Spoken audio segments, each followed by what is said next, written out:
Bismillahirrahmanirrahim. Assalamualaikum warahmatullahi wabarakatuh. Selamat malam, salam sejahtera buat kita semua.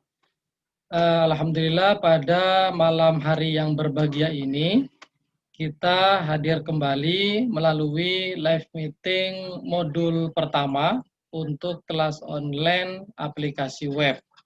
Ya, kelas online ini salah satu dari kelas online yang diselenggarakan oleh Sahajah Innovation, ya, yang sebagai penanggung jawab dari kegiatan ini. Ya, saya selaku mentor yang akan mendampingi sampai nanti akhir masa belajarnya, berharap bahwa materi-materi yang disajikan, baik yang nanti kita diskusikan melalui grup diskusi maupun classroom hingga live meeting bisa kita pahami bersama, kita kuasai bersama, sehingga bisa mengantarkan kita sesuai dengan target yang diinginkan dari kelas ini, yaitu bisa membuat aplikasi berbasis web, gitu ya. Nah, pada malam ini kita akan membahas sebuah konsep dasar dari pemrograman, yaitu terkait dengan logika dan algoritma pemrograman web. Nah, materi ini sebenarnya kalau kita lihat di bangku kuliahnya mahasiswa informatika, ini logika itu satu mata kuliah sendiri, logika informatika, algoritma dan pemrograman itu juga satu mata kuliah sendiri.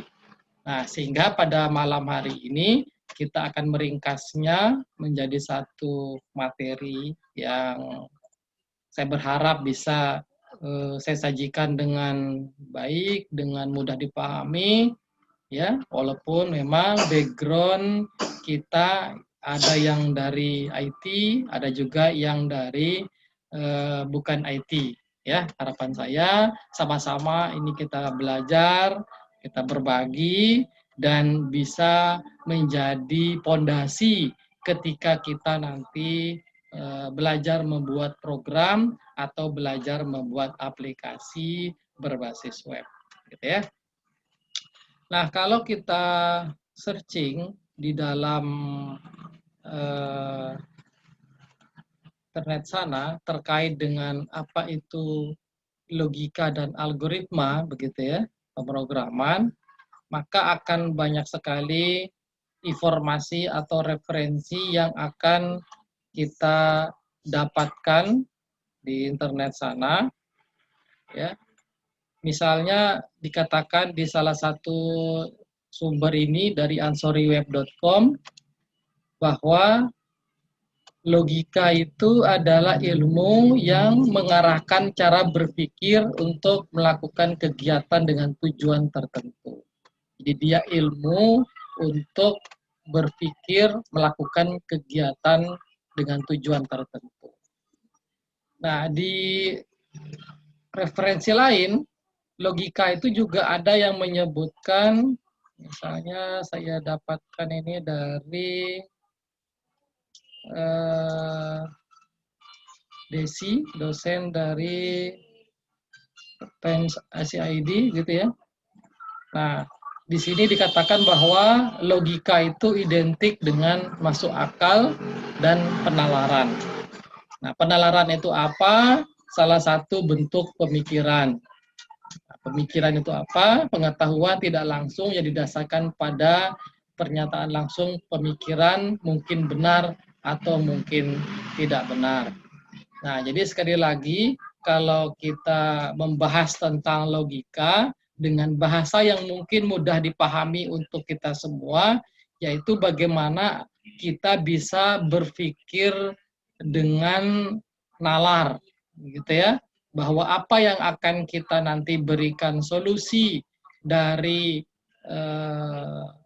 aplikasi atau program yang akan kita buat itu masuk akal, mudah di nalar, gitu ya, sehingga bisa menjadi solusi yang tepat. Nah, itu kata-kata logika, begitu ya. Nah, itu kalau kita sering mendengar istilah, ada istilah logis, masuk akal, ya. Kemudian bahasa yang kita sering dengar juga adalah logik, gitu ya. Nah, untuk materi malam ini, memang ini sifatnya adalah konsep dasar atau masih sifatnya pemikiran, begitu ya. Belum sampai kita melakukan coding. Nah, insya Allah di modul kedua nanti kita sudah mulai masuk ke pemrograman, ke coding, karena kita akan membahas lebih lanjut mulai dari pemrograman sisi klien web, yaitu HTML, CSS, dan JavaScript. Baru kita lanjutkan nanti ke pemrograman sisi server. Nanti di sana ada PHP MySQL. Baru nanti kita lanjutkan tingkat lanjutnya dengan belajar framework web, gitu ya. Nah, saya lanjutkan terkait dengan logika dan algoritma pemrograman, gitu ya. Nah, di lanjutan materi ini dikatakan algoritma itu urutan langkah-langkah logis penyelesaian masalah yang disusun secara sistematis, gitu ya. Nah, jadi di sini secara ringkasnya algoritma itu ya urutan langkah-langkah logis ya. Jadi kalau saya share kembali,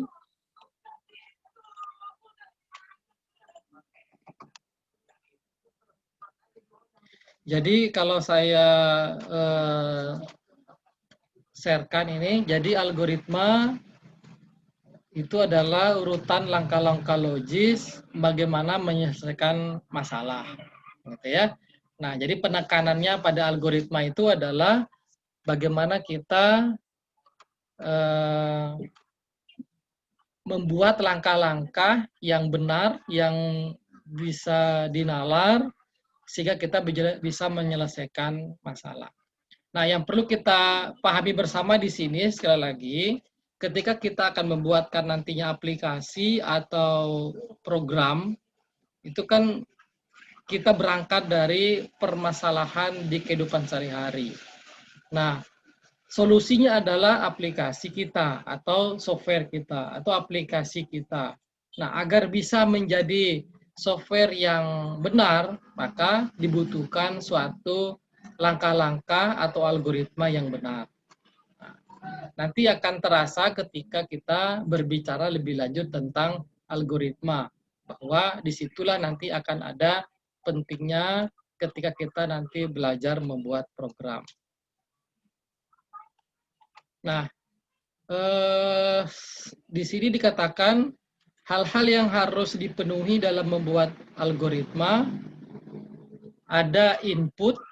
Input itu masukan data yang diberikan kepada komputer atau sistem atau aplikasi. Kemudian ada output, begitu ya, informasi yang diperoleh oleh user, gitu ya, dari komputer. Kemudian di situ ada logika, bahwa di situ ada perencanaan proses program. Nah, saya coba suatu algoritma sederhana di sini yang bisa kita jadikan contoh, begitu ya.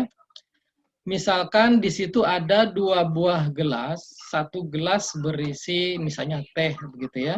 Kemudian satunya lagi berisi kopi. Nah, kasusnya adalah kita ingin menukar isi masing-masing gelas. Nah, di sini dibutuhkan logika dan algoritma yang benar agar permasalahan ini selesai dengan benar. Tidak hanya dikerjakan, kemudian hasilnya tidak benar. Nah, kalau kita bayangkan ini secara analogi kehidupan sehari-hari, kalau kita langsung tidak pakai logika dan algoritma, ketika ada kasus menukar isi teh dengan kopi, apa yang biasa kita lakukan? Maka kita akan tuangkan kopi itu ke teh, kemudian hasilnya yang di sebelah kiri kita tuangkan di sebelah kanan. Kalau dipikir secara logikanya, apa yang terjadi? Yang terjadi nanti itu adalah kopi dan teh itu tercampur, tidak lagi tertukar. Maka secara logika dan algoritma itu diselesaikan dengan cara menyiapkan gelas cadangan, misalnya X, Kemudian tuangkan gelas yang berisi teh yang sebelah kiri tadi ke gelas X tersebut, ke cadangan. Kemudian gelas teh itu akan kosong. Kemudian tuangkan kopinya ke gelas yang berisi tempat teh tadi, maka dia akan menjadi tertukar. Kemudian tuangkan lagi yang gelas cadangan tadi itu ke tempat kopi awal tadi, sehingga akan tertukarlah kopi dengan teh. Nah, itulah contoh bagaimana manfaat kita belajar algoritma dan logika. Dan nanti ketika kita karena ini modul pertama, gitu ya, yang nanti akan ada latihan dan tugas kecil, begitu ya. Nah, itu nanti kita akan belajar bagaimana menyelesaikan permasalahan-permasalahan atau kasus-kasus ya menggunakan logika dan algoritma. Tentu kalau kita sudah membiasakan diri menggunakan algoritma dan logika ini, maka nanti akan membiasakan kita menyelesaikan masalah-masalah besar yang nanti kita jumpai pada software, ya. Nah, itu logika contoh penerapan algoritma dalam kehidupan sehari-hari. Dan ketika kita baca juga referensi lain terkait dengan apa tujuan belajar logika dan algoritma. Nah, di sini dikatakan tujuan belajar logika membuat seseorang mampu berpikir benar, mampu memiliki imajinasi nanti ketika menyelesaikan masalah-masalah, menambah daya pikir, gitu ya. Kemudian mampu meletakkan sesuatu pada tempatnya dan lain-lain. Itu nanti link yang saya bahas pada malam ini juga nanti akan saya share di dalam materinya nanti, video bersama materi referensi link dari internet, begitu ya. Nah, kemudian di situ juga dikatakan apa tujuan belajar algoritma, agar kita tidak tergantung pada bahasa pemrograman tertentu atau manapun. Kemudian algoritma itu bisa diterjemahkan ke bahasa program manapun. Kemudian kita bisa memperkuat cara berpikir untuk menyelesaikan masalah. Kemudian juga memperkuat analisis ketika membuat program. Nah, jadi sekali lagi saya sampaikan kepada peserta, ketika nanti kita akan membuat aplikasi, membuat program, tentu kita harapkan program kita buat itu bisa menyelesaikan masalah dengan baik. Nah, dan ketika kita bisa menyelesaikannya dengan urutan-urutan langkah-langkah yang tepat, maka akan memudahkan pengguna mengakses aplikasi kita. Nah, salah satu contoh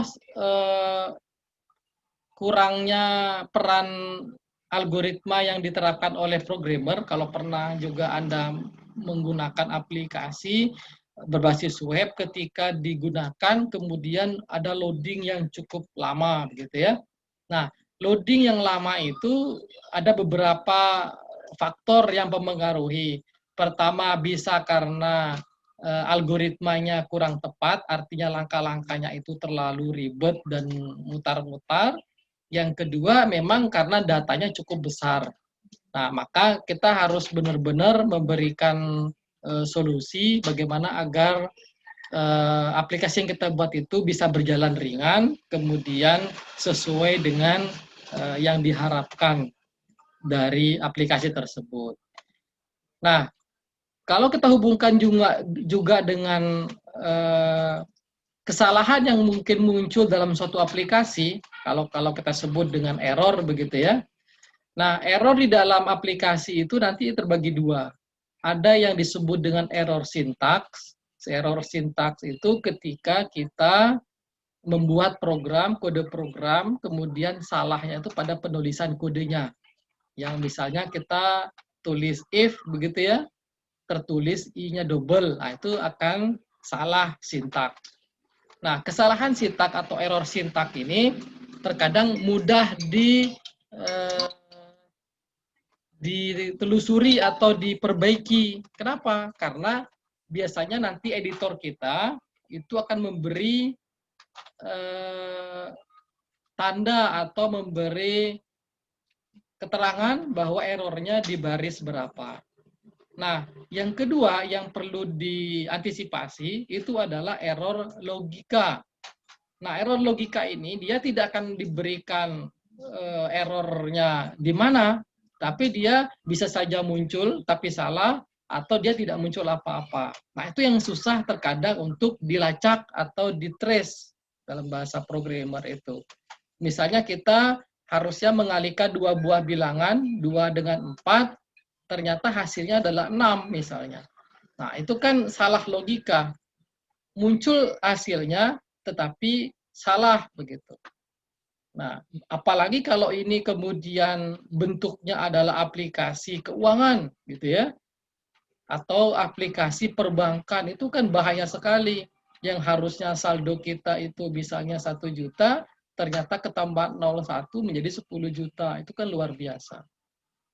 Nah, itu adalah contoh bagaimana kita pentingnya belajar logika dan algoritma pemrograman, gitu ya. Oke, bagi yang baru bergabung, saya ucapkan selamat bergabung di dalam live meeting ini. Kita modul pertama ini membahas konsep dasar pemrograman, yaitu terkait logika dan algoritma pemrograman. Harapan saya, walaupun basicnya teman-teman sekalian ada yang dari bukan IT, saya berharap ini bisa menjadi dasar ketika nanti kita membuat program itu untuk berpikir secara logikanya benar, kemudian kita juga membuat aplikasi itu juga nantinya benar. Karena ketika kita membuat aplikasi atau software, terkadang kasusnya itu kan tidak tentu gitu ya. Ketika kasusnya adalah ringan, simple, ya tidak ada masalah. Misalnya baru melibatkan 2 buah tabel data, baru melibatkan data yang baru jumlahnya puluhan, itu nggak ada masalah biasanya. Nah, tapi ketika sudah kompleks, ya melibatkan puluhan tabel, datanya sudah ribuan, bahkan mungkin ratusan ribu begitu ya, maka itu akan sangat mengganggu, ya,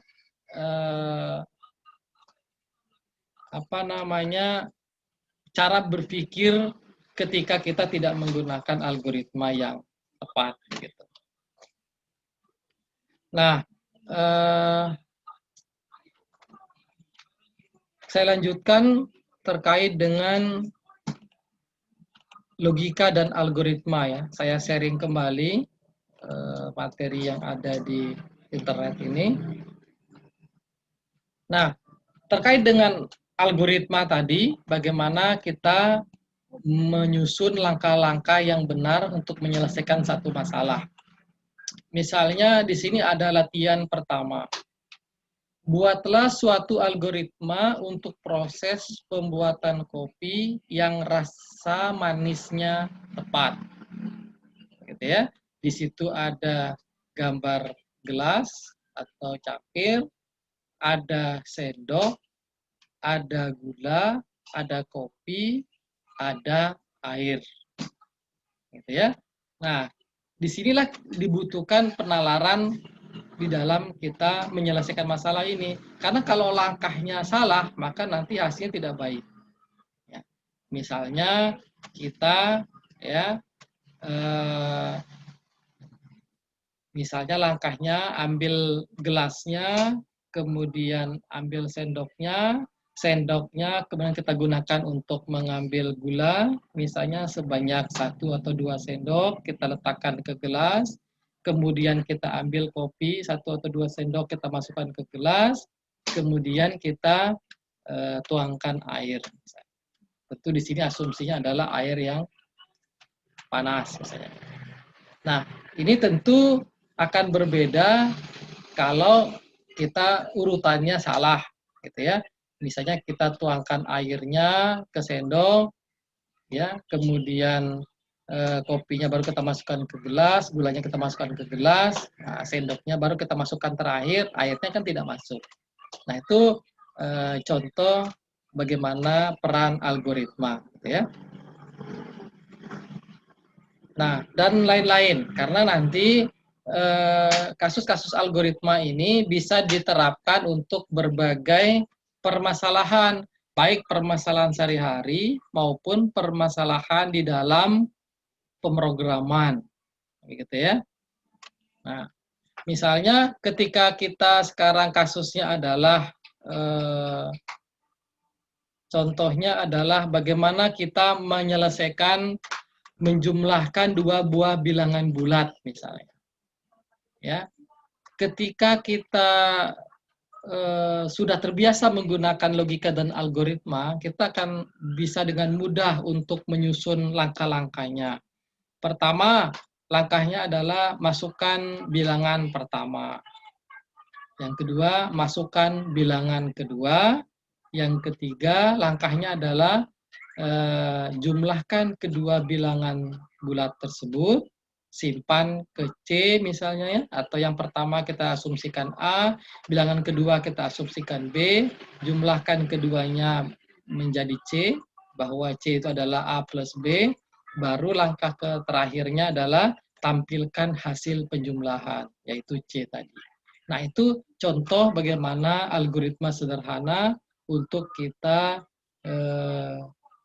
belajar tentang logika dan algoritma. Gitu ya. Nah, nanti saya akan buka sesi tanya jawab agar bisa lebih interaktif terkait dengan bagaimana penerapan dari algoritma, gitu ya. Nah, nanti ketika kita satu saat sudah belajar tentang bagaimana membuat program, gitu ya, apalagi nanti kita akan menggunakan database, begitu ya, basis data, begitu, maka di sana akan ada query. Nah, query itu bagaimana menyajikan data agar tampil sesuai yang diinginkan. Nah, itu juga butuh logika dan algoritma. Ketika kita akan melakukan proses perhitungan, proses perekapan, itu juga membutuhkan logika dan algoritma. Dan yang namanya pemrograman, yang namanya software, yang namanya aplikasi, itu akan banyak sekali terkait dengan logika dan algoritma. Ya, berbeda dengan kelas sebelah yang juga diselenggarakan oleh Saja Innovation, yaitu Master Web, mereka minim sekali akan belajar tentang algoritma atau program atau coding karena mereka lebih ke arah analisis dan desain web, ya. Oke, sebelum saya lanjut lagi, mungkin saya buka sesi dialog dulu agar memudahkan kita bersama untuk untuk memahami materi kita pada malam hari ini. Silakan jika ada yang ingin bertanya. Alhamdulillah, akhirnya. Assalamualaikum, Pak. Ya, waalaikumsalam. Siapa dulu ini? Edi. Oh iya, Pak Edi. Silakan, Pak Edi. Ya. Saya mau tanya soal masalah error logika. Itu gimana cara menyelesaikan dari error logika itu, Mas? Ya. Lagi nih kuliah dulu nih. Ya, oke. Mas Edi ya. Jadi ketika kita mengalami error logika, itu memang harus benar-benar menggunakan logika tadi untuk menyelesaikan permasalahan itu. Nah, biasanya dilakukan oleh programmer itu ketika sudah error logika itu melakukan tracing atau melakukan debugging secara bertahap. Ya, misalnya kalau kita asumsikan file tersebut atau halaman tersebut itu ada 100 baris, maka ditrace dulu per 10 baris atau per 20 baris. Ya. Atau per bagiannya, misalnya rumusnya itu ada mengalikan, menjumlahkan, membagi, akar gitu ya. Nah, itu ditrace satu-satu. Ya, ketika dijumlahkan gimana, apakah sudah benar, baru dilanjutkan ketika dikalikan, untuk sudah benar, baru dilanjutkan lagi dengan akar, gimana sudah benar, baru terakhir. Nah, di sana mesti akan ketemu di mana permasalahan yang kita jumpai. Jadi benar-benar dibutuhkan strategi tracing yang tepat. Nah, dan ini tidak ada rumus bakunya, tidak ada bukunya istilahnya. Ini memang benar-benar dari jam terbang, ini dari benar-benar banyak latihan. Nah, sehingga dengan materi ini saya berharap nantinya ya bisa menjadi fondasi buat kita bersama ya untuk memahami terkait logika dan algoritma. Nanti ketika kita sudah masuk ke programming, buat aplikasi, akan sambil jalan lah, akan terasa pentingnya algoritma yang kita bahas malam ini. Oke, saya rasa itu yang bisa saya jawab untuk Mas Edi dari Serang ya. Ada yang lain? Silakan. Cukup ya Mas Edi ya, bisa dipahami ya. Untuk masalah penjelasannya ya insya Allah dipahami. Tapi untuk masalah testing sama dubbingnya itu belum tahu caranya gimana. Itu nanti sambil jalan kalau itu ya, karena kan butuh kasus gitu ya. Terima kasih Master. Ya, karena kalau kita bicara error atau kalau kita bicara kesalahan di dalam membuat program itu mesti akan banyak kita alami dan kasusnya beda-beda, dan untuk tahap awal atau tahap pemula itu akan banyak sekali error. Nah, disitulah benar-benar kita satu persatu menyelesaikan error-error tersebut, baik error sintak maupun error logika. Nah, nanti akan lebih serunya kalau kita sudah masuk ke coding, begitu ya. Jadi malam ini kita sementara masih belum masuk ke coding. Insya Allah nanti minggu depan di modul 2 kita sudah mulai masuk ke coding, bagaimana kita belajar tentang HTML, gitu ya. Oke, silakan yang ingin bertanya lagi, silakan diaktifkan audionya dan langsung disampaikan, gitu ya, apa yang ingin kita diskusikan atau kita bahas pada malam hari ini. Silakan.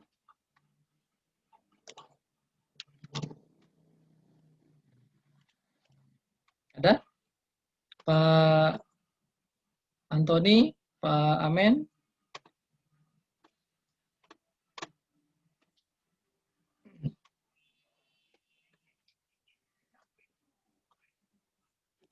Nah, terkait dengan juga menyelesaikan masalah, ini saya share satu buah gambar yang mungkin kita bisa pahami bersama, begitu ya.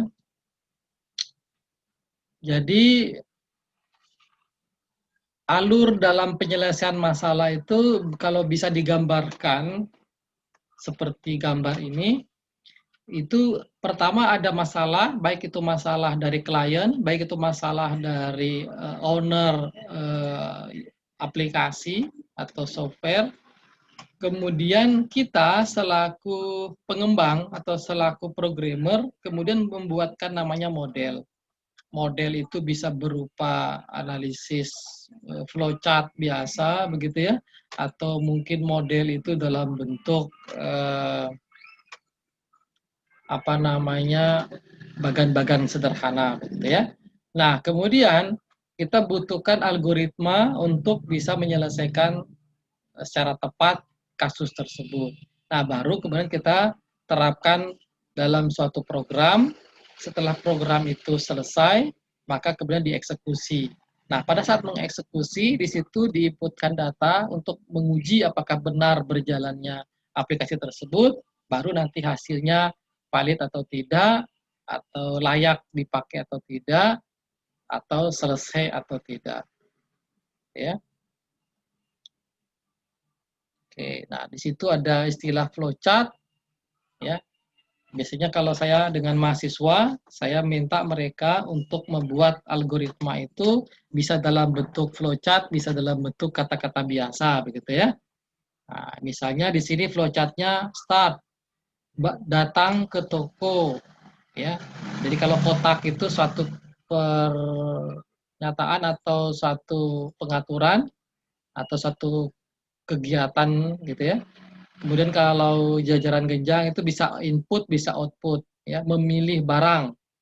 Kemudian kalau belah ketupat itu ada pemilihan, jika maka. Apakah barang sudah dipilih? Jika iya, masukkan pembayaran melakukan pembayaran di kasir. Jika tidak, maka pilih barang lagi. Ketika sudah melakukan pembayaran di kasir, maka selesai. Nah, itu contoh bagaimana algoritma sederhana untuk belanja barang di satu toko. Nah, jadi nanti di dalam kita membuat algoritma ini, ya, itu bisa kita gunakan teks, bisa menggunakan, di sini dikatakan bisa menggunakan flowchart, bisa menggunakan ada yang disebut dengan pseudocode ya, atau bahasa atau kode semu gitu ya, yang mendekati bahasa program. Tapi kita tidak mungkin sampai ke situ. Nah, kita cukup akan menggunakan bahasa sehari-hari saja, gitu ya. Nah, misalnya untuk latihan saya buka dulu, misalnya kotak kosong di sini. Saya ingin kita latihan sederhana begitu ya, tentang logika dan algoritma. Misalnya kasus ya, menghitung rata-rata 3 buah bilangan bulat. Nah, ini contohnya. Ini kita bicara penerapan algoritma, bagaimana kita diberikan kasus menghitung rata-rata 3 buah bilangan bulat. Nah, ini kalau kita salah dalam hal membuat algoritmanya atau langkah-langkahnya, maka tidak akan keluar hasil yang benar sesuai yang diinginkan. Nah, terkadang di dalam algoritma itu dibutuhkan parameter bantu yang nantinya kalau di dalam program itu disebut variabel. Ya, misalnya dikatakan misalnya dalam bentuk inputnya apa? Inputnya berarti kan 3 buah bilangan itu ya. Nah, inputnya itu berarti A, B, dan C ya, yang merupakan bilangan bulat. Nah, jadi di dalam pemrograman nanti itu ada istilahnya variabel, yaitu suatu yang mewakili data yang kemudian diberikan nama variabel, gitu ya. Kemudian untuk memudahkan kita buat di sini ada output. Outputnya apa? Misalnya outputnya itu adalah X, ya, itu berupa rata-rata. Jadi nanti kita asumsikan 3 buah bilangan itu adalah A, B, C, kemudian outputnya itu X, gitu ya. Nah, baru di sini algoritmanya. Apa langkah pertama? Tentu kalau kita berbicara menghitung rata-rata 3 buah bilangan bulat, tentu kita harus tahu dulu bilangannya. Tidak bisa tiba-tiba kita langsung hitung rata-ratanya. Berarti yang tahap pertama itu adalah masukkan bilangan pertama, simpan ke A. Misalnya gitu ya. Jadi dimasukkan sebuah bilangan, misalnya 1 atau 4 begitu ya, masukkan dan simpan ke variabel A. Kemudian langkah kedua, masukkan bilangan kedua, ya. Kita kasih dan saja di sini biar mudah memahaminya, dan simpan ke B. Nah, karena ada 3 bilangan, berarti kita buat 3, masukkan bilangan ketiga dan simpan ke C. Sehingga sudah terinput 3 buah bilangannya. Nah, apa yang kita lakukan secara logika untuk menghitung rata-rata? Yang kita lakukan adalah 2 proses. Pertama, menghitung penjumlahan A plus B plus C, baru nanti untuk rata-rata itu hasil totalnya tadi itu dibagi dengan 3, karena 3 buah bilangan.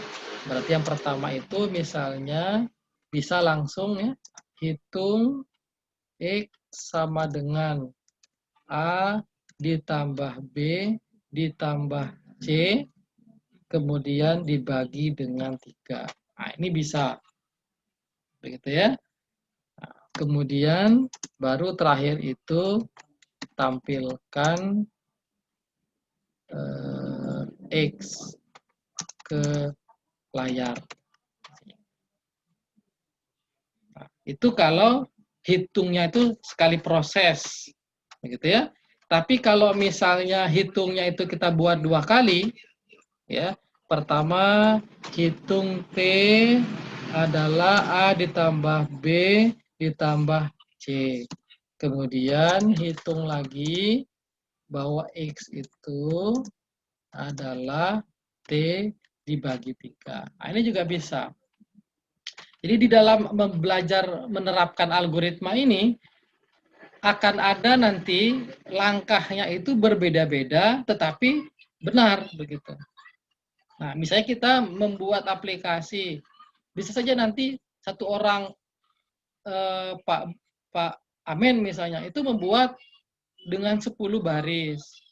Kemudian ada lagi Pak Edi buat dengan 20 baris. Ada lagi yang buat 30 baris. Hasilnya sama benar gitu. Nah, itu tidak ada masalah dalam algoritma itu. Yang penting langkah-langkahnya benar dan hasilnya benar. Cuma kalau kita berbicara efisiensi, tentu kita berharap praktis, ya, jumlah barisnya sedikit, kemudian benar. Karena nanti kalau kita sudah terbiasa dengan efektivitas dalam membuat algoritma atau langkah-langkah, maka akan meringankan cara kerja atau waktu loading, waktu akses dari aplikasi kita. Nah, ini contoh kasus bagaimana kita menghitung rata-rata 3 buah bilangan bulat. Gitu ya. Jadi masukkan bilangan pertama simpan ke A, masukkan bilangan kedua simpan ke B, masukkan bilangan ketiga simpan ke C, hitung T sama dengan A plus B plus C, hitung X sama dengan T dibagi 3, tampilkan X ke layar. Nah, itulah hasilnya. Oke, itu contoh bagaimana kita sudah latihan sederhana, bagaimana menyusun suatu algoritma sederhana. Jadi pakai bahasa sehari-hari yang kita pahami juga tidak masalah. Tidak harus menggunakan flowchart atau apa yang mungkin kita akan disibukkan dengan notasi atau simbol-simbol tertentu gitu ya. Yang penting kalau saya adalah urutan-urutannya itu benar, terus kita bisa pahami dan itu yang sesuai dengan yang diinginkan. Oke, silakan jika ada yang tanyakan, biar kita bisa berdiskusi lebih lanjut terkait dengan penerapan logika dan algoritma. Silakan, saya persilakan. Halo Pak. Ya, silakan Pak Antoni. Iya, malam Pak. Ini mau nanya, tadi kita kan ada singgung tentang flowchart Pak ya. Betul, flowchart. Ya. Berarti ini konsepnya ketika kita pengen belajar algoritma, berarti kita tidak perlu harus memahami simbol-simbol flowchart ya Pak. Artinya kita bisa membuat, misalnya bisa dalam bentuk urutan angka aja. Misalnya 1 buat tentukan nilainya. Yang kemudian yang kedua tentukan variabel A, B atau C tadi gitu. Karena kemarin saya pernah lihat, pernah baca, kan itu kan cukup banyak ya kalau kita ngikutin flowchart itu kan ada banyak simbol-simbolnya. Simbol, gitu. betul. Ya itu. Jadi berarti tidak, berarti tanpa harus memahami simbol flowchart, bisa dikatakan kita udah bisa lanjut untuk mempelajari algoritmanya. Atau wajib menguasai lambang-lambang flowchart itu nggak Pak? Standar-standar flowchart kan? Oke, makasih pertanyaannya.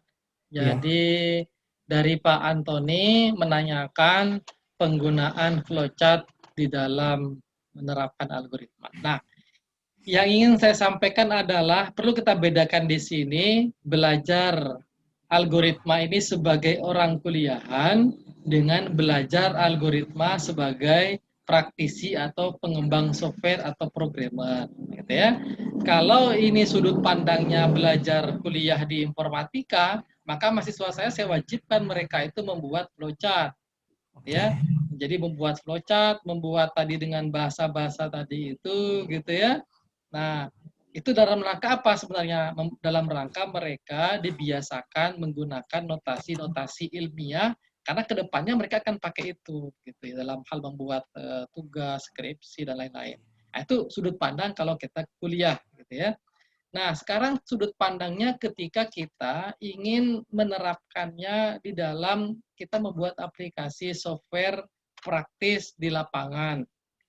Nah, jangankan flowchart, algoritma saja yang kita buat tadi langkah 1, 2, 3 itu, kalau kita sudah berpikir cepat dan logikanya jalan, itu tidak perlu ditulis. Kita langsung ngetik aja, langsung jadi coding, sudah. Oh, memuat rata-rata itu berarti saya harus input ya. Oh, input itu kalau di dalam PHP itu apa? Wah, langsung input. Dalam bahasa C++ apa gitu ya. Kemudian nanti kalau hitung apa? Oh, nampilkan apa? Itu langsung jadi gitu. Itu bahkan sampai seperti itu. Artinya logika dan algoritma itu sudah ada di kepala. Itu kalau sudah sifatnya adalah sudah mahir atau advance. Atau kasusnya masih sederhana. Tapi kalau kasusnya sudah rumit, sudah kompleks, oh itu harus pakai dokumen itu. Harus ada dokumentasinya bahwa modul ini, ya misalnya kita membuat sistem akademik gitu ya, modul penerimaan mahasiswa baru, oh nanti alurnya begini. Oh nanti modul untuk KRS akan begini, modul untuk absen seperti ini dan lain-lain. Itu harus ada dokumentasi. Nah ini nanti kita tentu belajarnya itu bertahap dari kasus-kasus yang sederhana dulu begitu ya. Nah, sama nanti ketika kita buat aplikasi web nanti, baik itu pakai PHP MySQL biasa, atau nanti kita pakai framework, code editor misalnya, itu dari yang sederhana dulu. Pertama bisa login, yang kedua bisa nampilkan menu, nampilkan halaman, bisa menginputkan satu data dulu, dua data dulu, begitu. Itu yang dari yang sederhana-sederhana. Baru nanti kalau sudah menguasai, ya di bulan-bulan kedua, ketiga nanti, ya sudah kita belajar kasus-kasus yang lebih kompleks dan lebih rumit. Oke, itu yang saya bisa jawab, Pak Antoni. Jadi untuk kita saat ini, ketika kita sudut pandangnya adalah belajar praktis, belajar di lapangan, ya itu khusus untuk algoritma itu kita menggunakan bahasa seperti yang saya buat tadi gitu aja. Itu pun sebenarnya kalau sudah tingkat lanjut itu sudah di kepala saja.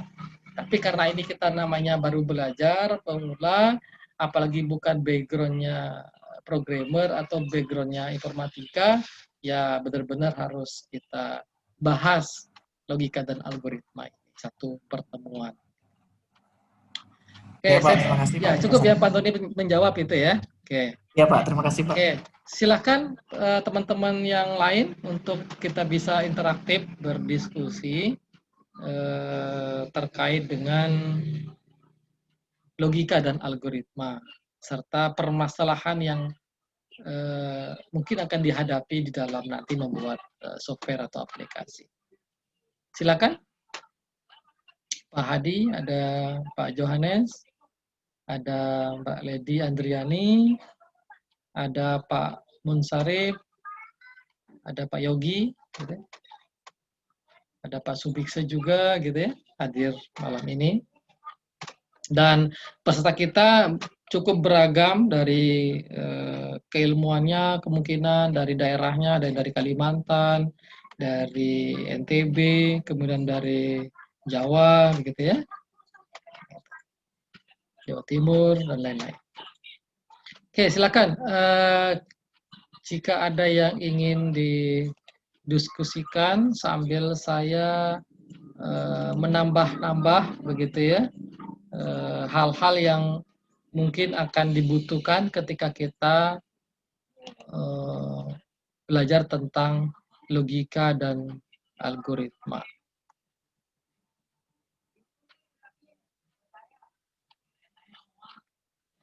Nah, dan sekali lagi ketika kita berbicara tentang algoritma, salah satu tadi disampaikan tujuan belajarnya agar kita tidak tergantung dengan bahasa pemrograman. Jadi kalau kita tadi sudah memahami konsep algoritma tadi, langkah pertama apa, langkah kedua apa, dan seterusnya, maka nanti kita mau terapkan itu di bahasa pemrograman apa saja, itu bisa ketika kita secara algoritma dan konsep logika itu kita sudah paham. Gitulah. Nah, apalagi kalau kita misalnya sebagai tim leader dalam suatu proyek pengembangan aplikasi, kita akan membawai beberapa programmer. Nah, itu seorang leader ini harus paham tentang algoritma, sehingga ketika memerintahkan timnya untuk membuat aplikasi itu mudah dicerna dan diimplementasikan. Si A, kamu harus buat modul ini, algoritma kayak gini tahapannya. Ya, buat kamu di web misalnya, di PHP. Si B, kamu buatkan ini di Android misalnya. Oh, nanti bisa ngambil data dari si A, nanti kemudian diolah begini-begini. Nah, itu akan mudah kalau kita sudah tahu tentang algoritma. Nah, nanti sambil jalan kita akan merasakan pentingnya algoritma dan logika. Oke, ada yang bertanyakan? Kembali, biar kita bisa diskusikan terkait dengan logika dan algoritma. Nah, nanti saya ingatkan, sebagai latihan dan tugas kecilnya nanti akan saya publish di Classroom, ya. Tugasnya adalah membuat algoritma dengan bahasa yang tadi kita sudah contohkan untuk menyelesaikan kasus-kasus yang nanti saya berikan. Jadi sekali lagi menyelesaikan kasus algoritma ini tergantung dari kasusnya, dan mungkin nanti untuk latihan saya kasih kasus-kasus yang sederhana aja dulu ya mungkin ya. Misalnya menghitung belanja barang di toko gitu ya. Misalnya membeli gula per kilonya misalnya 10.000, beli 2 kilo. Belanja mie instan beli 5 harganya 3.000. Kemudian beli apa? Kemudian berapakah yang harus dibayarkan? Kemudian berapa uang yang diberikan? Kemudian berapa yang harus dikembalikan. Nah, kayak seperti itu. Itu algoritma belanja pada satu toko misalnya.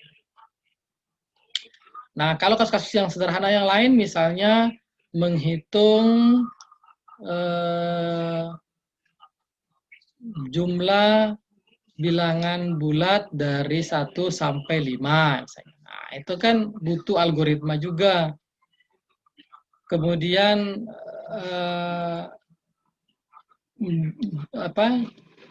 algoritma menghitung perkalian 2 buah bilangan ganjil. Itu banyak sekali nanti algoritma-algoritma yang kita akan jumpai. Nah, sebagai tambahan ketika kita berbicara algoritma tadi, selain kasus-kasus dasar tadi, ada lagi istilahnya algoritma jika maka dan algoritma perulangan. Nah, algoritma jika maka itu nanti ada pilihan, jika X lebih besar 0 misalnya, maka akan tampil lebih bilangan positif. Jika X lebih kecil dari 0, tampilkan bilangan negatif. Nah, itu logika jika maka. Oh, ini ada yang bertanya lewat chat, apakah algoritma yang kita buat nantinya akan menentukan bahasa pemrograman? Algoritma itu sifatnya umum, tidak terpengaruh dengan bahasa program, karena dia adalah sifatnya logika. Nah, itulah kelebihannya algoritma sehingga bisa diterapkan dalam bahasa program manapun. Nih, saya punya kasus bilangan positif atau negatif. Inputnya suatu bilangan N, outputnya hanya tampil teks apakah dia bilangan positif atau bilangan negatif. Jadi inputannya 1, N, kemudian alternatifnya 2, positif atau negatif, outputnya hanya akan muncul 1 saja, suatu teks positif atau negatif, tidak mungkin akan keduanya. Gitu ya. Algoritmanya. Masukkan suatu bilangan dan simpan ke N. Gitu ya, jadi masukkan bilangannya ke N. Kemudian, jika N lebih besar dari 0, maka cetak ke layar teks bilangan positif. Nah, jika tidak, ya, jika tidak, atau jika N lebih kecil dari 0, maka cetak ke layar teksnya bilangan negatif. Nah, itu contoh bagaimana kasusnya menggunakan algoritma jika maka.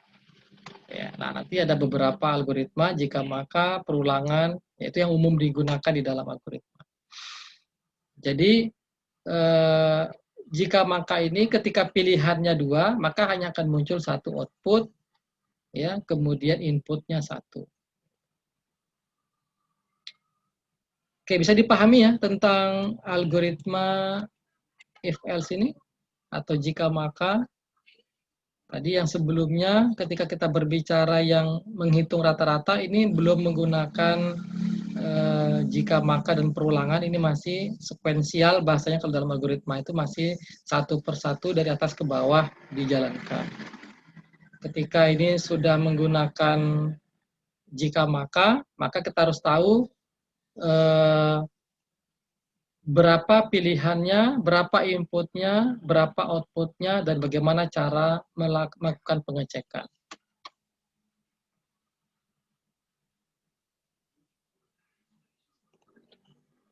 Oke, bisa dipahami tadi bagaimana membuat algoritma sederhana yang sudah melibatkan algoritma atau logika jika maka. Nah, misalnya kita logika jika maka itu misalnya melakukan pengecekan apakah suatu bilangan itu bilangan genap atau ganjil. Nah, sama dalam ilmu matematika, kalau kita mau mengetahui dia genap atau ganjil, kita harus bagi dengan 2. Kalau sisanya 0 atau habis bagi 2, maka genap. Kalau sisanya 1, maka dia ganjil. Nah, itu contohnya. Jika N di modulus 2, modulus itu sisa hasil bagi tadi ya. Jika dibagi 2 sisa 0, maka itu genap. Maka tampilkan keterangan bahwa dia bilangan genap. Jika tidak, maka tampilkan bilangan ganjil. Karena ketika pilihannya cuma 2, ketika sudah dicek 1, mesti hasil satunya lagi itu mesti lawannya. Makanya dibilang if else, selain itu. Ya. Oke, ini sudah malam. Saya berharap dasar-dasar ini bisa menjadi tambahan saja, karena nanti tentu kita latihan itu yang dasar dan mudah dipahami. Sebelum nanti kita lanjut ke yang agak rumit, sudah menggunakan jika maka, perulangan, nah itu nanti saja. Tadi saya hanya sekedar mengenalkan saja bahwa di dalam kasus-kasus nanti kita membuat aplikasi itu, kita akan sering berhubungan dengan algoritma jika maka, algoritma perulangan. Misalnya, tampilkan bilangan genap dari 1 sampai 10. Nah, maka kita akan lakukan perulangan dari 1 sampai 10, 1, 2, 3, 4, 5, 6, 7, 8, 9, 10. Cek apakah bilangan yang sedang dikunjungi atau yang sedang diulang itu genap atau ganjil. Kalau genap, tampilkan. Kalau ganjil, maka lewati sehingga tidak akan tampil. Nah, itu algoritma lain terkait dengan algoritma perulangan. Nah, tapi pada dasarnya sekali lagi kita belajar logika dan algoritma ini paling tidak bahwa kita akan belajar menggunakan logika yang memudahkan kita untuk berpikir lebih tajam untuk menyelesaikan masalah. Kemudian ketika kita harus memecahkan masalah itu secara bertahap, ada tahap 1, 2, 3, 4, dan seterusnya, maka tahapan kita itu harus benar untuk memberikan solusi yang tepat. Oke, saya rasa itu pengantar dari saya terkait dengan modul pertama dari kita akan belajar aplikasi web ini, ya, dengan topik logika dan algoritma pemrograman web. Dipahami ya? Saya sih berharap, walaupun tadi ada yang saya singgung hal-hal yang agak rumit, ya semoga itu tidak menambah pusing, karena ini masih materi dasar, masih sifatnya konsep, masih dasar gitu ya, sehingga tidak membuat kemudian semangat belajar itu kemudian berkurang begitu ya. Nah, jadi saya tadi mencoba memberikan kasus-kasus yang agak rumit sedikit itu agar bisa menjadi contoh bahwa apapun masalahnya itu ketika logikanya benar dan bisa dinalar, mesti kita bisa buatkan aplikasinya. Nah, itu aja prinsipnya. Saya rasa itu pertemuan kita malam hari yang berbahagia ini. Kalau misalnya untuk dokumentasi, kita bisa mungkin ada sesi foto begitu ya, biar ada dokumentasi. Mungkin bisa diaktifkan kamera untuk teman-teman sekalian agar kita bisa capture dan kita bisa share di grup diskusi kita begitu ya. Nah, ini sudah kelihatan semua. Semoga nanti bisa menjadi dokumen kita bersama, walaupun saat ini karena masih awal berjalannya kelas kita ini masih jumlahnya sedikit, kita berharap nanti sambil jalan akan banyak peserta kita dan bisa sama-sama kita belajar dan saling berbagi. Karena kelas ini sekali lagi kami buat dengan semangat berbagi, dengan semangat bahwa kita saling melengkapi, berbasis komunitas, dan bermanfaat bagi semuanya. Oke, kita akan capture, saya akan hitung 1 sampai 3, bisa bersiap menyiapkan pose terbaiknya begitu ya. Oke, bersiap-siap, 1, 2, 3. Oke, boleh pakai jempol, boleh tidak gitu ya. Dan saya share-kan di dalam grup kita. Oke, terima kasih banyak atas kehadiran dan partisipasi teman-teman sekalian, Bapak Ibu sekalian, pada modul pertama kita untuk kelas online aplikasi web ini dengan tema logika dan algoritma pemrograman web. Semoga bermanfaat bagi kita semua, dan insya Allah nanti akan ada latihan dan tugas kecil gitu ya, yang bisa disesuaikan dengan kesibukan masing-masing. Tidak sempat dikerjakan minggu ini ya silakan kapan saja bisa ya. Kemudian kita akan jumpa lagi di modul kedua, kita akan mulai membahas coding, sudah mulai kita nanti aktifkan web editornya dan web servernya begitu ya, tentang HTML, kemudian dilanjutkan dengan CSS, JavaScript, dan lain-lain. Oke, kita akhiri bersama. Sekian, lebih kurangnya mohon maaf. Selamat malam, salam sejahtera buat kita semua. Assalamualaikum warahmatullahi wabarakatuh.